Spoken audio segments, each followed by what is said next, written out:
Welcome to Getting to the Truth in This Art. I am your host, Rob Lee, and today I am interviewing the Community Engagement Manager of Moveable Feast. Please welcome Angie Kelley. Welcome to the podcast. Hi, thank you so much for having me, and I am so excited that this is going to be my first podcast. Well, this is what this podcast is for. So first is for bringing new people on, new conversations, and community. That's what we're here to do. Yay! Okay. I was padding there. That your radio turn. It's like, all right, how many steps do you have? No. So I want to thank you again for coming onto the podcast and being able to make the time. And yeah, I think one of the things that I've kind of learned from reading about Moveable Feast and some of the work there, community is a big thing. So I said that tongue in cheek, but also it's important. So I want to go into this conversation by leading off with those vital stats. Where are you from? How'd you get here? Just what are the basics and what's the story behind Moveable Feast? Oh, well, yeah. Okay. Big stories. Yeah. Well, so me personally, I've been in Baltimore for 16 years, but I grew up as a military kid. So I'm from all over the place, but Baltimore is it's the only place I've ever called home. And honestly, I think it's an easy place to call home. Yes. Yes. Yeah. I'm happy to hear that. Yes. Yes. Actually, when we found out that we were having my 3-year-old, we were living in this 3rd floor apartment in Bolton Hill that I loved so dearly. But being on the 3rd floor was not going to work for a pregnancy. So we decided to buy a house and just kind of jump the gun there. And I fought very hard to stay in city lines because I was just like, no, like I will never leave Baltimore. You can never make me leave Baltimore. And so now we are in Parkville, but like a block inside the city lines. Mm-hmm. It's like, there's that Mars I hate so much. Yeah. And I've been with Moveable Feast for 6 years as an employee, but I actually started as a volunteer 2 years prior to that. And I got involved by doing their Ride for the Feast, which is their big annual bike ride, where at the time people would ride their bikes for 140 miles. It was a 2-day event, so 100 miles on the first day, 40 miles on the second day. Yeah. And the whole idea was that everybody was raising funds for our medically tailored meal program. And at that time, I had actually recently gotten sober and was looking for something positive to do with my time. I was actually a bartender as well. So I was a freshly sober bartender, yeah. Which was like the real test, right? And I was like, all right, I made it through bartending sober. Like, I got this. Absolutely. But I had my daytimes free. So I started volunteering with them and I signed up for the bike ride. And it was through that bike ride that I discovered my passion for fundraising. Yeah. But then I learned so much about the history of HIV, the devastating history of HIV, and Moveable Feast was such an incredible organization. And like their mission is very succinct and clear, and everything that they do is driven by their mission. But it was the people that supported Moveable Feast that really drew me in. And I was like, my God, like what a beautiful, beautiful community. And it made me see how change can be created. Like I used to spend a lot of time during my drunken days just thinking about like all of the big things that I could do. And then I show up at Moveable Feast and I was like, oh, like these things are actually tangible. Okay. Yeah, these are things right here. Yeah, so they're right here. Yeah. And so I volunteered there for a couple of years and then I worked my way in. And then Moveable Feast, what we do is we home deliver medically tailored meals to clients who are living at the intersection of food insecurity and chronic illness. So it is a very specific population of people. And I love that this mission exists because, there's a lot of places that address food insecurity. And then there are a lot of places that address things like chronic illness, you think of cancer, you think of like the Susan G. Komen Foundation. And we are where those things meet in the middle. And also food insecurity it's not just living in poverty and not being able to afford food. There are so many things that contribute to somebody being food insecure. And I really love the approach that Movable Feast takes to that, where there's like lack of transportation or living in a food desert or physically being unable to cook and care for yourself. And everything that we provide for our clients has been catered to their dietary needs based off of, what their health goals are and what they're in treatment for. And then we make their meals from there to help them be physically well while they are managing their illness. So it helps them become physically stronger, but also it's one less thing that they have to be stressed out about. Because I'm sure anybody who's listening, if you've ever had to manage an illness, even having a cold for a week, you're like, man, this sucks, right? I didn't have any vitamin C today. What am I doing?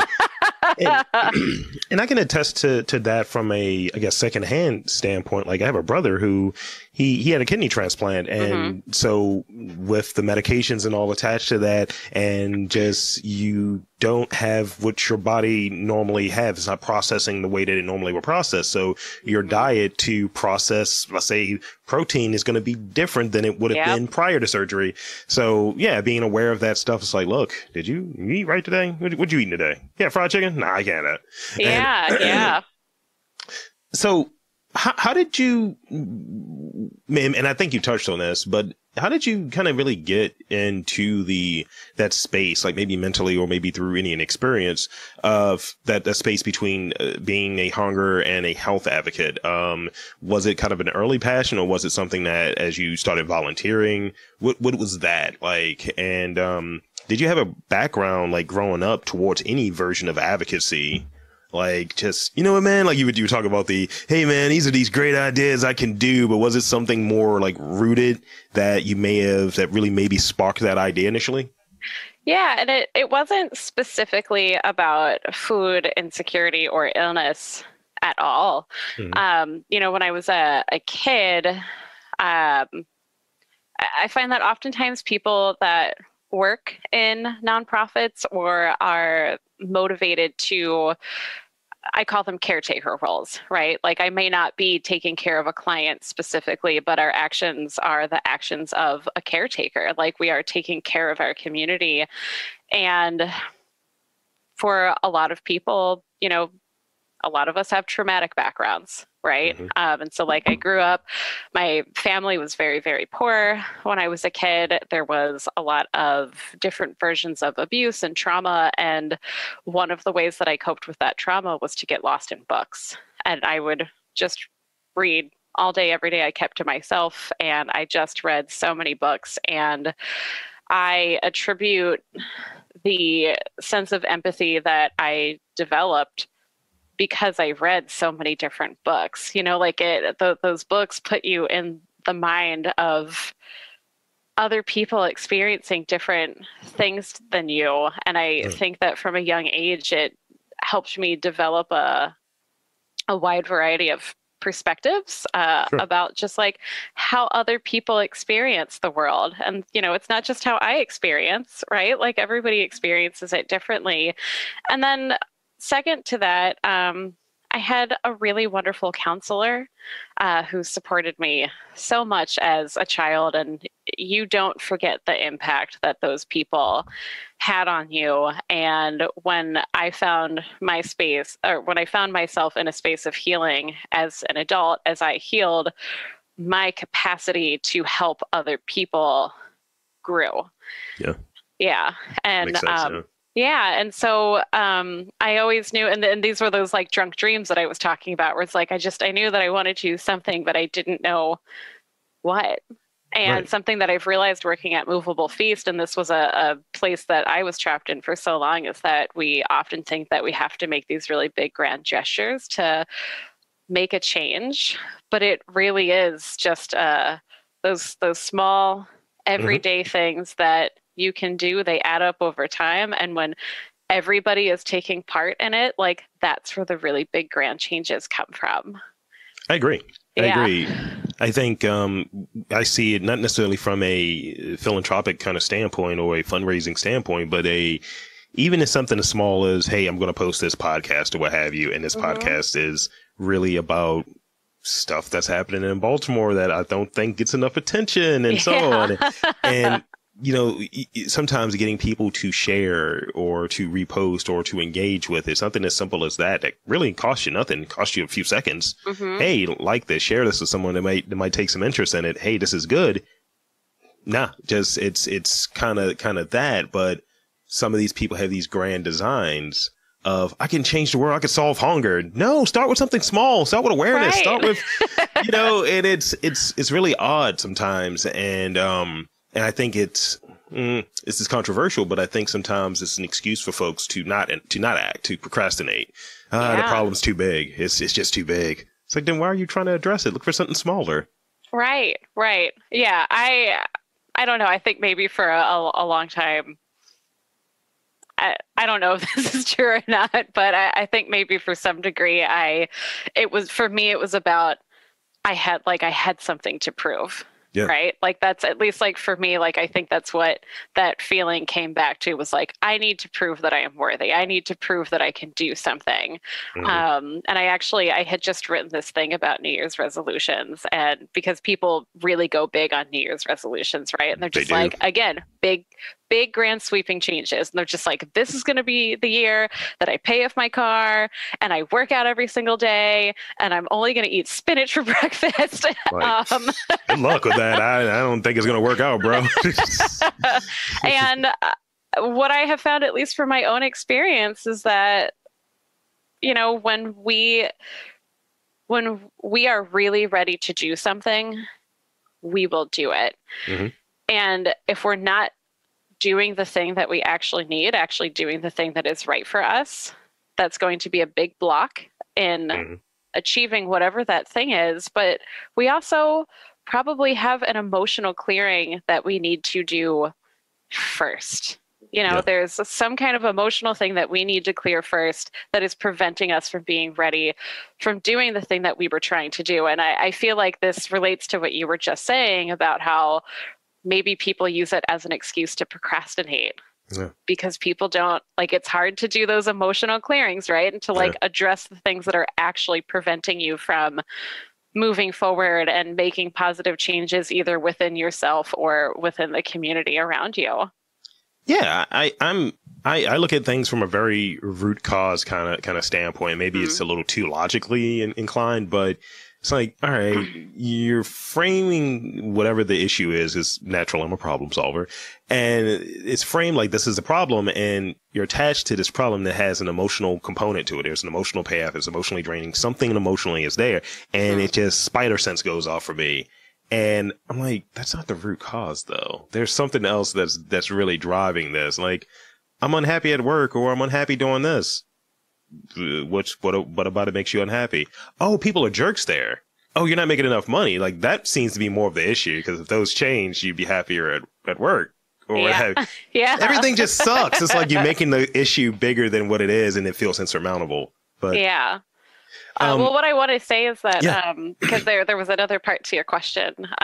The thing that really pulled me into Moveable Feast was not the food insecurity and the chronic illness, but the idea that nobody should be alone regardless of circumstance.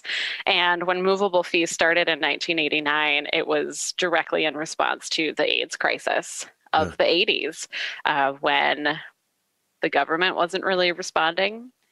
People were dying everywhere. I mean, to contract AIDS in the 80s was a death sentence.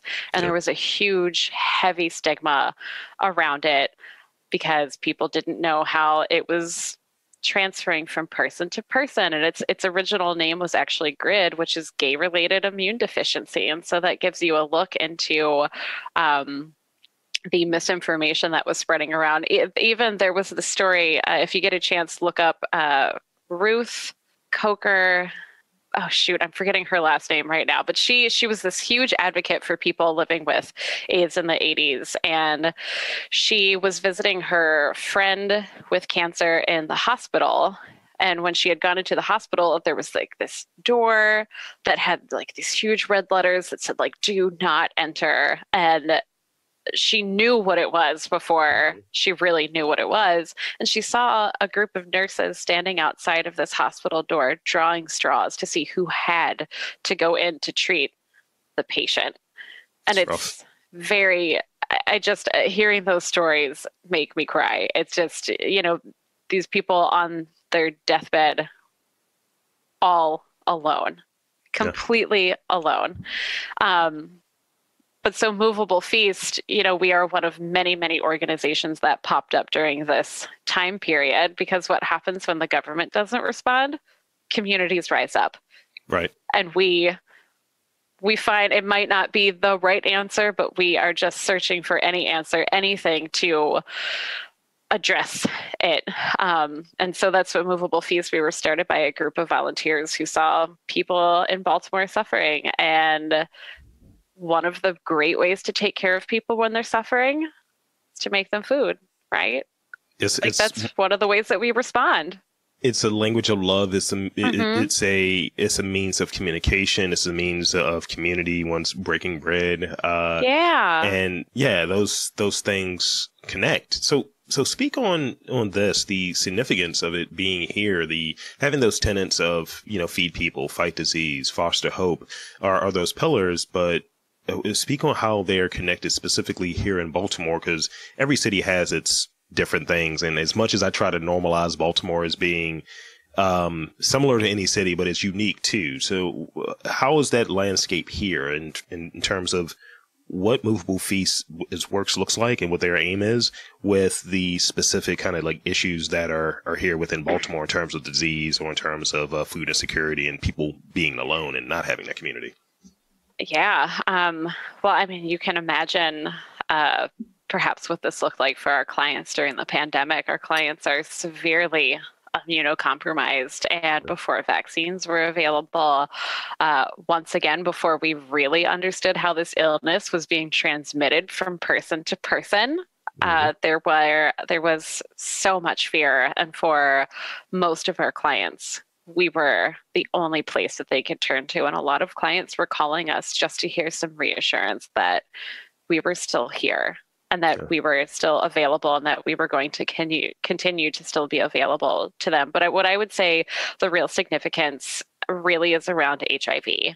Yeah. You know, we serve a lot of different illnesses now, but our roots, like, we started in response to the HIV crisis. Right. And it is not that long ago that happened. We have been around for 32, going on 33 years. Mm-hmm. I am older than Moveable Feast. Okay. So same. Not by much, but I am older than Moveable Feast. So like it really wasn't that long ago. And, you know, we still have an HIV crisis in Baltimore City. We still have an HIV crisis in Baltimore City. And for so many reasons, right? Especially with intravenous drug use. Like, that is such a big one. And the thing is like, until those other systemic issues get addressed, Moveable Feast will continue to be needed. And so something that we've started doing is we have advocacy programs now. I'm not a part of the advocacy program, but our client services department, like, they do some advocacy on behalf of our clients we want services like these to be covered by insurance. Right now, they're not covered by insurance. They're just covered by the donations and the grants that we receive from people. But we want this to be recognized as medically necessary. So like it's helping people's physical health. It's preventing clients from like physically relapsing with their illness, but we also want to do prevention care. And I really think that's where the advocacy piece is going to come in, because this is so much bigger than providing food to clients. It's like, as long as these issues in Baltimore City still exist, Moveable Feast will continue to exist. But I would love to get to a place where our services aren't needed as much, because then people just have what they need. Yeah, I mean, like, so when Baltimore has the the racial, the social, the health equity issues, Yep. to call them out as to what they are. And, Movable Feast, like it's ironic, right? Where like on my morning walk, I pass Movable Feast in the morning. Do you really? I do. I do. Yeah. Yeah. Have you been in our kitchen yet, young man? I've not had the opportunity, but it's interesting where I always joke about when you come to East Baltimore, you see more canes, you see more people with different, health needs. And then it's also a food desert over here. Huge food desert. We lost a grocery store in 2021.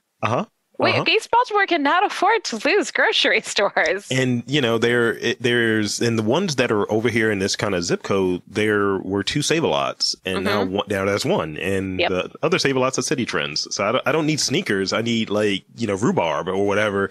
And it's kind of weird when you have the medical hub over here. There are residents, there are doctors that work in this area, and they're servicing these people who are going into the hospital with these different ailments.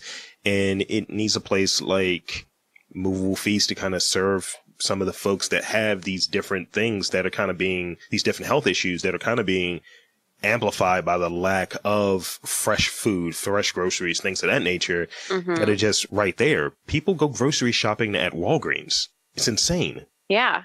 Well, so it's crazy because we, in addition to our medically tailored meals, we also send out fresh produce to everybody every single week.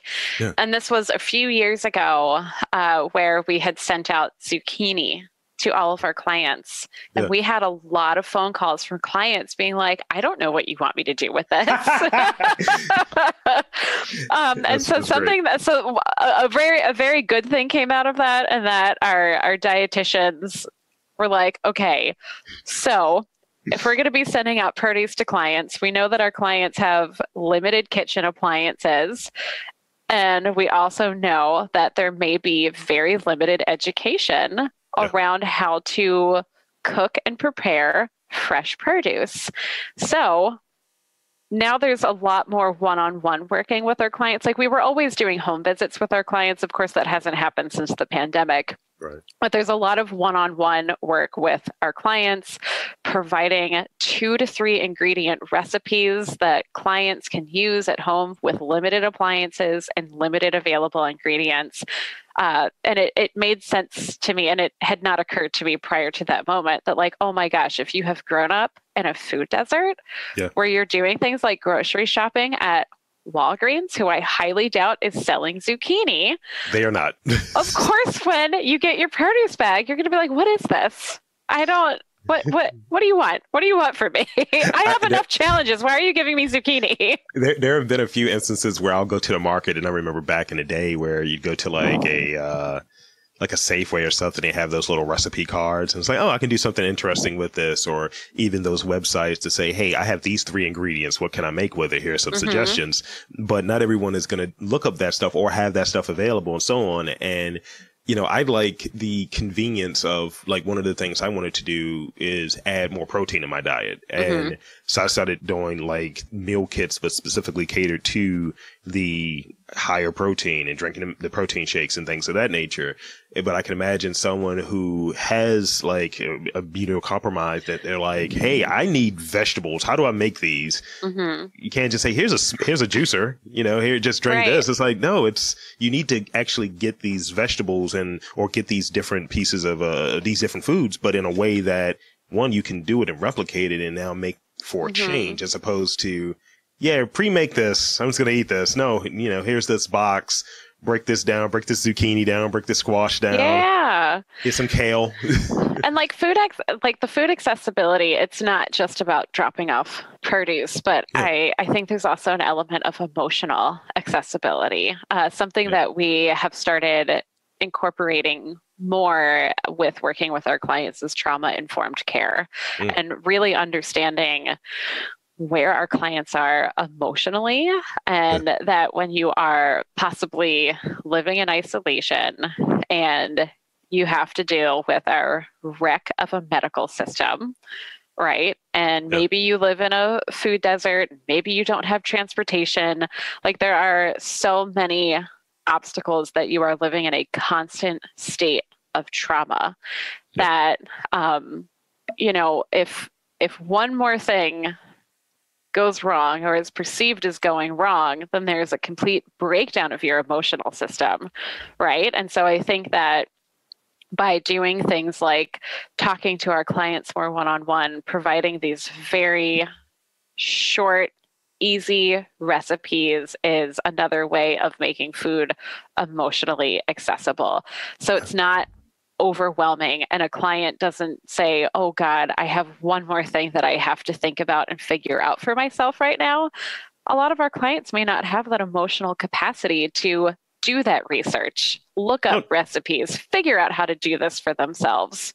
That's true. Like, my partner talks about it all the time where, she and I, we're both, we live in separate households, but, she talks about how like, look, I'm just going to order in and having, but having that, just not having the capacity to do it with all of the other things that are happening in the course of a day. And that's from someone who may not have a physical thing presenting itself, who doesn't have any of these other traumas. I'm in this okay spot right now. I kind of got a good job. I'm able to work remote and all of this. Like, long day. Where's that pizza that I ordered? I'm not going to sit here and actually make a really healthy meal or sit here and spend the time to make a meal. So it's just something that we do naturally. And I think when there's more hurdles in front of you, it just leads to that kind of cycle. Yeah. And, I mean, I have a 3-year-old at home and I worked part of the pandemic without childcare. Like, are you kidding me? Yeah. I'm not cooking anything. Like, where's that ramen? I need French fries right now. Stat. Yes. So I got one more question before I get to some rapid fire ones, and then we'll be wrapping up. So one of the things I noticed on the website, there are huge numbers of the impact from Moveable Feast. Nearly 500,000 meals served, over 31,000 produce bags delivered. What are some of the successes and challenges that Moveable Feast has had, and how can listeners help with the mission ultimately? There are so many ways to help. There is something for everybody. So I'm going to say the number one way is if you can volunteer. We are really struggling right now with volunteers because of COVID, and our numbers are going to be bigger for 2021 whenever we get those numbers together, because we are now serving over 800 clients, which is about 150 more than we were serving in 2020. Yes. So the last time I checked, we were busting out about 31,000 meals a month, but I think that was before we increased to 800 clients. These are all prepared and packaged in our kitchen, and we have like 5 kitchen staff. So we really need volunteers to come in to help prep this food, to help portion it out into the trays, to bag up the produce. It takes many people to get these meals out to clients on time. So that is the number one way that I'm going to ask people to help right now. Now, I know that a lot of people may not feel comfortable because of COVID. And of course, even for the whole 2 weeks that Baltimore City lifted their mask mandate, we never stopped because we have immunocompromised clients. And also, we cannot afford to have our staff be sick right now. No. And you can also be a delivery driver, and you can be a person that delivers meals directly for our clients. And, our clients really love having that interaction, and you always have the same set of clients every single week. So you build this really beautiful relationship over time. And, you become a form of security for our clients, knowing that like you're going to be the person bringing their meals every week. And then, of course, nonprofit, you can always donate. Like I said, we do not get like reimbursements for insurance or anything like that. We do get some state funding, but the majority of our funding comes from our fundraisers, individual donations, sponsorships, grants, anything like that. Most of our donations go towards our medically tailored meal programs, and that's information that you can see reflected in our annual report. But then also just talking to people about our mission. I mean, most of the volunteers and donors that we get come from word of mouth. And that's something that makes me feel really good about Movable Feast reputation in our community, that when I was the volunteer coordinator, I so rarely had to do recruiting because so many other people were out there talking about our organization that I was like, well, y'all just keep going on ahead doing my job. Thank you. Y'all got it. Yeah. Yeah. So there you have it, folks. That's how you can help out. And, there are different challenges and different successes, and the fact that been around for over 30 years and doing the good work that's out there. So that's great to hear. And definitely, folks, volunteer, support however you can. There's large things that you can do, but there are a lot of smaller things you can do. Keen on those smaller things. Those are the ones you can actually do. You have 3.5 hours on a Monday morning. Come on in. If that's all you got, there are volunteers that we only see once a year for our annual Thanksgiving morning delivery drivers. But that's the day that their family can do it. Yeah. And I have been seeing some of these same families for the past 6 years. And it's always like a mini reunion. So what I'm saying is, like, if that's what you've got, that's what you've got. Yeah. We welcome you no matter where you are. The drips and drops count. All right. So I have rapid fire questions. I have 5 of them. Okay, these make me nervous. Okay. Don't be nervous. Don't be nervous. Don't be nervous. So the way that these work are... Answer them with brevity. You don't need to provide any extra context. It's like, look, the answer's the answer. See, the Gemini in me is just like, what do you mean you want me to talk less? Oh, you're an air sign as well? I'm an Aquarius. I'm an Aquarius. Okay, all right, I got it. All right. My brother's a Gemini, so I get y'all. What do you enjoy most about your work? The volunteers. What is your favorite place to get a bite in Baltimore? Tapas Teatro. You get it. What is your most marked characteristic? My most marked characteristic? Yeah. Silliness. That's great. Yes. Define community. People meeting each other where they are. Lastly, and I put this one in there not too long ago because you were talking about it. What's your favorite book that you've recently read? Burnout. Okay. Burnout. Everybody read it. So there you have it. See, off the hot seat. See, that was easy, simple, done. No burns, nothing. See, with these quick fire questions, I'm just like, what if there's something deep and dark hiding in my subconscious that I don't know about that's going to suddenly come out, and then I'm going to go, oh God, what did I just say? That's why I do it to kind of troll people towards the end. It's like, yeah, gotcha, I'm out of here. And then now into the shadows. Share your secret with the world. Absolutely, that's the whole purpose of the podcast. So last thing I want to have you do is once again, I want to invite you to shamelessly plug Moveable Feast, anything that you really want to hit on in the last few minutes we have here. And again, thank you for being on this podcast. Thank you for inviting us to be on this podcast, totally. Especially because we really need the help with the volunteer recruitment right now.